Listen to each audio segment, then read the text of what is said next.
হেই guys, আমি Swarnam and welcome to the new episode of my channel. তো এখন আমি কথা বলবো হচ্ছে জাস্ট মে মাসের দিকে যে রিলিজ হয়েছিল শেষের দিকে স্যাভি এ ব্লাডি হাউস ওয়াইফ, রেমিয়া খোসলা কুমারের সিনেমা ছিল। তো সেই সিনেমাটার বক্স অফিস কালেকশন নিয়ে। তো এই সিনেমাটা প্রথম দিন 2,05,00,000 টাকার একটা নেট বক্স অফিস কালেকশন দিয়েছিল। দ্বিতীয় দিন দিয়েছিল 2,75,00,000, টোটাল ছিল হচ্ছে 4,80,00,000 টাকার বক্স অফিস কালেকশন।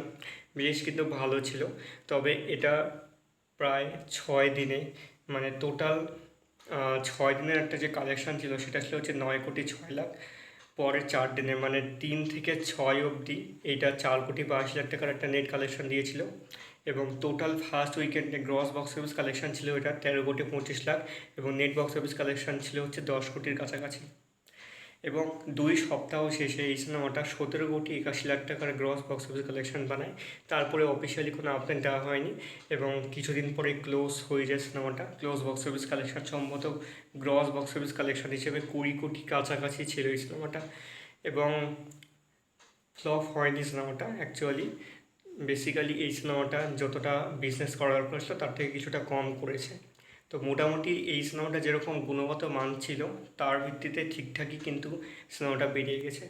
তো তোমরা যারা সিনেমাটা দেখোনি অবশ্যই একবার দেখো ওটিটিতে এলে, আর যারা দেখেছে তাদের কেমন লেগেছে কমেন্ট করে জানিও। আর আমার ভিডিওটা যদি ভালো লেগে থাকে অবশ্যই চ্যানেলটিকে সাবস্ক্রাইব করতে একদম ভুলবে না।